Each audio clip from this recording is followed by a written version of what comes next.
we have seen this chapter number 13 till preventions. Till prevention. Beta, there are two phenomena. Firstly, you are having some sort of disease. After that, you are going to recover. Boys, and this condition is very, very harmful. Whatever you are doing, your work, your lifestyle is getting hindered. आप अगर professionally life को lead कर रहे हैं, जो भी आप job करते हैं, कुछ ना कुछ टाइम का ब्रेक आपको लेना पड़ेगा. If you are in age of student life, तो अगर आप किसी सीरियस डिजीज से इनफेक्ट हो जाते हैं, then there will be a full stop on your studies. तो डिजीज होने के बाद हम डॉक्टर के पास जा रहे हैं, डॉक्टर आपको मेडिसिन दे रहा है, and do not forget most of the medicine are having side effects. वो एक सिम्टम या फिर एक साइन को लो डाउन जरूर कर देते हैं, 110% कर देते हैं, यही तो उनका काम होता है. लेकिन बेटा ये केमिकल्स आपके सेल में जाके दूसरे मेटाबोलाइट्स बना लेते हैं और वो धीरे धीरे आपकी बॉडी में डिपॉजिट होना स्टार्ट होते हैं. इनको हम बोलते हैं मेटाबोलाइट्स. अब 10 साल बाद या कोई 35 का या 40 एज में उनको पता चलता है कि किडनी का टेस्ट नेगेटिव आ रहा है, किडनी ने काम करना बंद कर दिया है. अचानक से उसको शॉक लगेगा, यार सब फैमिली में वही खाना खाते हैं, वही पानी पी रहे हैं, तो मेरी ही किडनी क्यों खराब हुई. They do not know whenever you are having some sort of disease, जो आप टैबलेट्स लेते रहते हैं, ये टैबलेट अंदर जाके आपके डिफरेंट पार्ट्स पे, डिफरेंट टिश्यूज पे साइड इफेक्ट्स के काम करती रहती हैं. धीरे धीरे वो केमिकल डिपॉजिट होता रहता है. एक टाइम ऐसा आएगा किडनी के जो सेल्स है पूरी तरह ब्लॉकआउट हो जाते हैं. Got it. तो इसीलिए आपको कहा जाता है, आपकी मम्मा या फादर आपने कभी सुना भी होगा कि थोड़ी सी ही प्रॉब्लम होने पे आप जो पेन किलर लेते हैं या हेडेक के लिए टैबलेट ले रहे हैं, ये अवॉइड करनी चाहिए. Got it. So one is this thing कि पहले डिजीज को होने दो, कोई भी सावधानी नहीं बरतनी है, डॉक्टर आएगा खुद ठीक कर देगा, हम टैबलेट्स ले रहे हैं. The second thing is prevention. This thing is prevention कि डिजीज होने से पहले ही हम बच ले. जैसे हम अभी मास्क की बात कर रहे हैं, या फिर आपको बोला जाता है कि कोल्ड से बचने के लिए जैसे आपकी मम्मा आपको पुलोवर्स पहनाती हैं, ब्लेजर्स में रेडी करके स्कूल भेजती हैं. Now this phenomena is just a prevention. मगर ये भी तो इंश्योर करते हैं कि हाँ आपने पूरा अपने आप को कवर कर रखा है कि नहीं कर रखा. जनरली जो हमारे प्राइमरी वाले स्टूडेंट्स होते हैं, तो वो क्या कर रही हैं, प्रिकॉशंस ले रही हैं ताकि ये जो लो टेम्परेचर है आपको अफेक्ट ना कर दे. Last to get up and raise hand at the back. Please hurry up.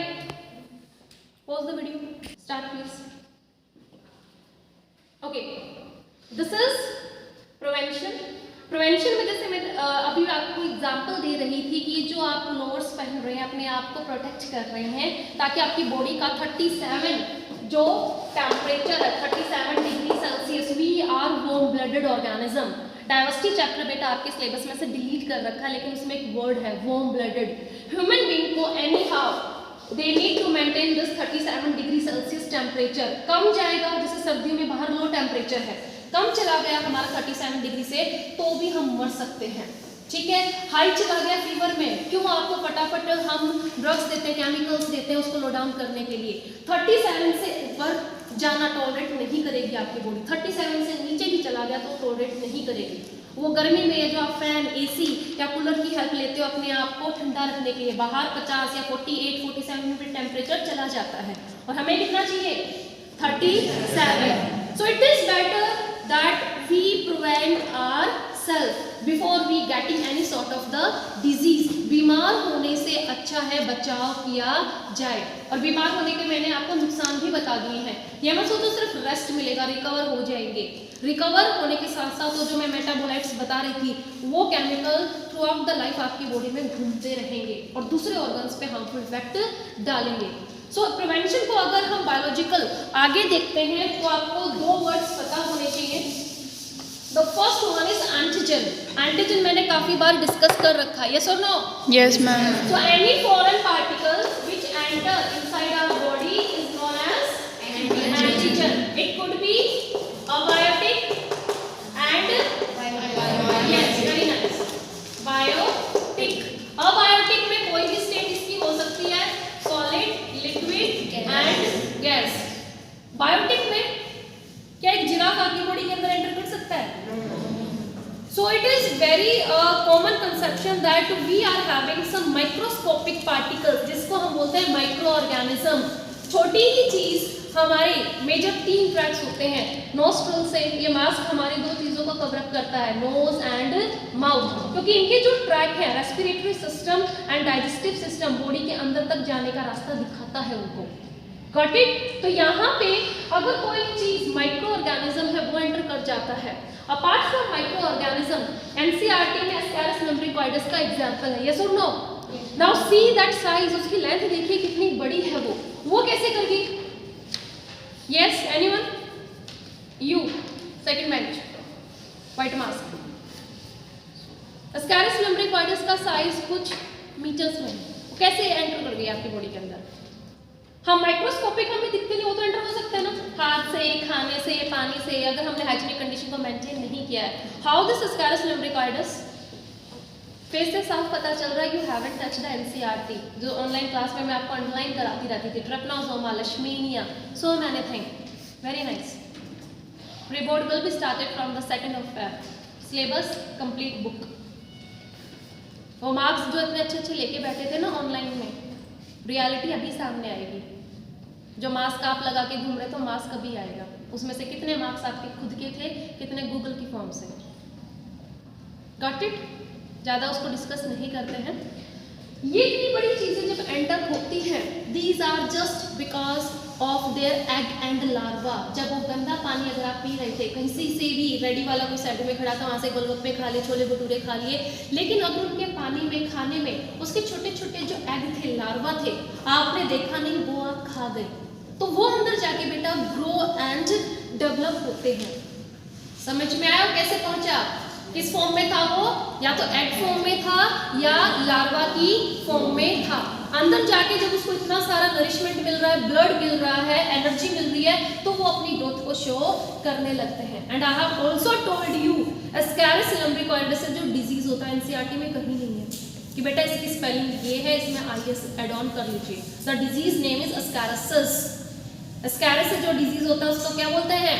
एस्केरिसिस। उसके नाम से ही वो डिजीज का नाम पड़ा है, बस आपको लास्ट में क्या ऐड ऑन करना है? IS। Got it? बाकी सारे पॉजिटिव एजेंट वहीं पे हैं और साथ में उनकी बीमारी भी है। तो एंटीजन समझ में आ गया? एंटीजन बेटा जब हमारी बॉडी में एंटर करता है तो जो हमारी बॉडी है सोल्जर कौन है? WBC। ठीक है, WBC पूरी बॉडी में ऐसे पेट्रोलिंग करते रहते हैं, जैसे नेवी ओशंस में कर रही है, एयर फोर्स कहाँ कर रही है? स्काई में करती है। अब पेट्रोलिंग में जब इनको ये एंटीजन दिखता है, अरे ये कौन आ गया? एंटीजन हमारे सेल से, टिश्यू से हटके उनको कोई भी दिखता है, वो सीधा एक चीज बनाते हैं जिसको हम बोलते हैं एंटीबॉडी। क्या बोलते हैं? Antibody. Antibodies are the weapon. किसके खिलाफ बने? एंटीजन। किसने बनाए? समझ में आ गया? और इस टाइम भी बेटा अगर आपकी बॉडी को चेकआउट किया जाता है, ना जाने उसमें कितना हार्मफुल फंगस और बैक्टीरिया प्रेजेंट होगा। द फैक्ट इज अगर मैं रैंडमली 10 सेल आपकी बॉडी से भी निकाल लूं तो 3 आपके खुद के होंगे और जो 7 है वो माइक्रो ऑर्गेनिज्म होंगे। इतने ज्यादा माइक्रो ऑर्गेनिज्म हर एक पार्ट में प्रेजेंट होते हैं। Now the question is, ma'am we are not diseased person, हम तो बीमार नहीं हैं, जस्ट बिकॉज ऑफ WBC। और अभी भी हर रोज इंडिया में घुसने के लिए ना जाने कितने टेररिस्ट हर रोज ट्राई करते हैं। उनको फेल करने का क्रेडिट उन फोर्सेस पे जाता है जो ऑन ड्यूटी वहाँ पे खड़ी हैं। आपको, हम जैसों को तो पता ही नहीं चलता, न्यूज़ में कभी कुछ सुनने को मिलता है, हाँ उसके साथ आज एनकाउंटर हुआ है, आज वहाँ पे फाइट हो रही है, तो वो हमें थोड़ा सा पता चल जाता है। और वो जो ऑपरेशन जो हर रोज करते रहते हैं, are you getting my point? तो WBC आपको हर रोज बीमार होने से बचाते हैं। क्या हमारी कंट्री की जिम्मेदारी एक अकेली पुलिस पे, आर्मी पे, एयरफोर्स पे, so many agencies we are having, undercover agent अलग से है, हमारी रॉ एजेंसी अलग से काम कर रही है, पैरामिलिट्री अलग से है, देन अलग अलग स्टेट की पुलिस अलग से काम कर रही है, यस और नो? इसीलिए बेटा WBC बॉडी में बहुत ज्यादा टाइप्स के होते हैं। RBC सिर्फ और सिर्फ एक टाइप का, सिर्फ और सिर्फ एक टाइप का, लेकिन WBC एक टाइप के नहीं होते हैं, just because of their function. उन्हें डिफेंस करना है, उन्हें प्रोटेक्शन करनी है, और इसीलिए जिनके खिलाफ प्रोटेक्शन करनी है, क्या एंटीजन एक टाइप का है? एंटीजन देखिए कितने ज्यादा टाइप के हो सकते हैं। सॉलिड में कोई डस्ट पार्टिकल जा सकता है। तो किसी को आपने देखा होगा कि अगर शिमला मिर्च पसंद नहीं है, किसी को बारले पसंद नहीं होता है, उनकी मम्मा अगर खिला भी देती हैं, जैसे मेरे बच्चे को पनीर से प्रॉब्लम है और मैं कहीं पे भी अगर उसको छोटा छोटा चॉप करके उसको बिना बताए मैं दे देती हूँ, तो उसकी बॉडी इतना सीवियर इफेक्ट करती है, फटाफट वॉमिटिंग आ जाती है। फिर मुझे बाद में समझ में आया paneer is liking like a antigen, behaving like a antigen to that boy. आगे बात समझ में? तो सॉलिड में तुम देखो कितनी सारी खाने की चीजें हैं, डस्ट पार्टिकल है, आप धूल से भरे एनवायरनमेंट में जाते, किसी की आंख लाल हो जाती है, नोज स्टार्ट हो जाता है रनिंग में, या किसी को खांसी होने लगती है, किसी की स्नीजिंग होने लगती है, बिकॉज वो धूल के पार्टिकल्स क्या बिहेव कर रही हैं? एंटीजन। और आपकी बॉडी क्या कर रही है? उनसे बचने की कोशिश कर रही है। स्नीजिंग इसलिए, कफिंग इसलिए स्टार्ट होती है ताकि आप उस पार्टिकल को बाहर निकाल दें। समझ में आ गया? एंटीजन के खिलाफ जो वेपन बनते हैं क्या कहलाते हैं? एंटीबॉडीज। लेकिन क्या एंटीबॉडीज एंटीजन से पहले बन सकती हैं? नहीं बन सकती हैं। तो पहले एंटीजन का आना हमें कंपल्सरी करना होता है। One important term is also, ये सारी एंटी वाली टर्म्स हैं, antigen, antibody and antibiotic. These are the medicines which are prepared from the microorganism. Microbes से ही बनाई जाती हैं। What is the difference between microbes and pathogen? फटाफट बताइए। Pathogen are nothing but microorganism only. Now what is the difference? Yes, anyone? Yes, beta. Pathogens are the diseases causing microorganisms. Yes, very nice, very nice. Microorganism is just like a group, बहुत बड़ी category है वो। It is just like earth पे human being कितने, अर्थ पे human being कितने हैं? बहुत ज्यादा। लेकिन उन अर्थ ह्यूमन बीइंग में से मैं सिर्फ बोलूं इंडियन कितने हैं? छोटा सा ग्रुप बनाएंगे तो ये पूरा जो ग्रुप है ये किसका है? माइक्रो ऑर्गेनिज्म का। लेकिन उस ग्रुप में से किससे ये स्केल संभल नहीं रहा है? Who is this boy?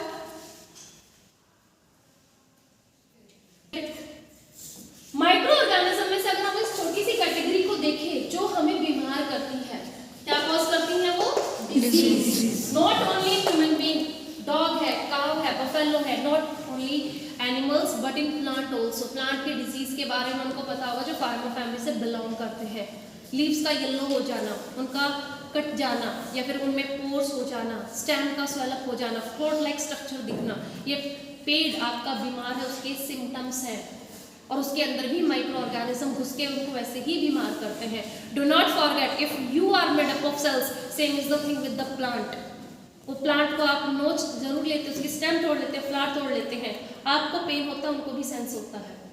The only difference is they can not speak, they can not locomote, run नहीं कर सकते हैं आपसे बचने के लिए, लेकिन उनको भी पता चल रहा है कि उनकी स्टेम को तोड़ रहा है कोई। Is this clear? Is this clear? Yes, so what I'm saying, microorganism में से सिर्फ हम ऐसे ग्रुप को पैथोजन बोलते हैं जो हमें क्या करते हैं? बीमार। So listen one line very carefully. All the pathogens are microorganism, but all microorganisms are pathogen? No. Yes.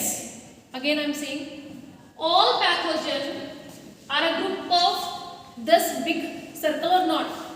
तो सारे पैथोजन माइक्रोऑर्गेनिज्म हुए कि नहीं हुए? इस बड़े वाले सर्कल के अंदर ही है ना ये। इंडियन ह्यूमन बीइंग हुए कि नहीं हुए? Yes, मैं बोल रही थी देखो इतने सारे ह्यूमन बीइंग पूरी अर्थ के, और उसमें से मैं बोलूं इंडियन कितने, छोटा सा ग्रुप बनेगा। तो ऐसे ही माइक्रो ऑर्गेनिजम्स तो बेटा बहुत बड़ा ग्रुप है, लेकिन उसमें से जो बीमारी कॉज करते हैं, डिजीज कॉज करते हैं, उनको हमने एक स्पेशल नाम दिया pathogen. Got it? So listen that line again. All pathogen are the micro organism, but all microorganisms are not pathogen. अच्छे माइक्रोऑर्गेनिज्म भी होते हैं, क्लास 8 से अभी पढ़ के आ रहे हो आप।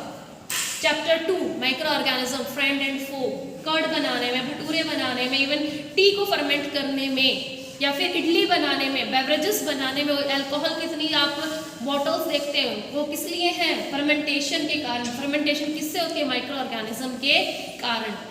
Got it? हमारे पास अच्छे माइक्रोऑर्गेनिज्म भी है। Is this clear? Yes. So these antibiotics are special medicines जो किसकी हेल्प से बनती है? माइक्रोऑर्गेनिज्म। यहाँ माइक्रोऑर्गेनिज्म से हमने वो टॉक्सिक निकाल लिया है, ठीक है।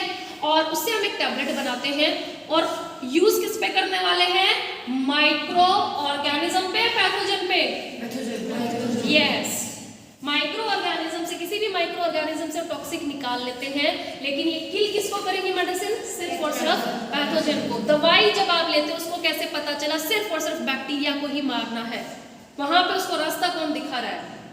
हेडेक की अगर आप दवाई लेते हो उसको कैसे पता है कि हेडेक में या फिर जो फॉरहेड में जो आपके टिश्यूज हैं सिर्फ उनको ही ट्रीट करना है, स्टमक में जाके उसने क्यों नहीं इफेक्ट दिखाई दिया। स्टमक है कि अगर आप दवाई ले रहे हो इन्फेक्शन की तो उसको कैसे पता ये स्टमक है, उन केमिकल्स को कैसे पता। This thing you are going to do in higher classes. ऐसे ही एंटीबायोटिक्स बहुत ज़्यादा स्पेशल होती हैं, ना जाने कितने सारे सेल्स हैं अंदर, लेकिन सिर्फ टारगेट वो किसको करती हैं, पैथोजन को। किसको, जो आपको प्रॉब्लम क्रिएट कर रहे हैं उनको सिर्फ मारती है। आप जो फार्मर फैमिली से बिलोंग करते हैं, एक अच्छा एग्जाम्पल और भी है, अपने खेत में अगर आपने मान लो वीट लगा रखा है, मस्टर्ड लगा रखी है, आज जिस सीजन में आप देख भी रहे हो, और जब उसमें वीड्स आ जाते हैं, घास आ जाते हैं, हम स्प्रे करते हैं, उससे सिर्फ घास को नुकसान होता है, हमारी मेन क्रॉप को नुकसान कभी नहीं होता है। गॉट इट, सिर्फ घास ड्राई हो जाता है, डिजनरेट हो जाता है, जो हमारी पल्सेस थी, सीरियल थी या फ्लावर के जो प्लांट थे वो ऐसे ही सस्टेन करते रहते हैं। यस और नो। सो एंटीबायोटिक्स मेडिसिन से बिल्कुल हटके हैं तो ये मेडिसिन से, but one special feature is there, उसमें जो मेन केमिकल है कहाँ से लिया,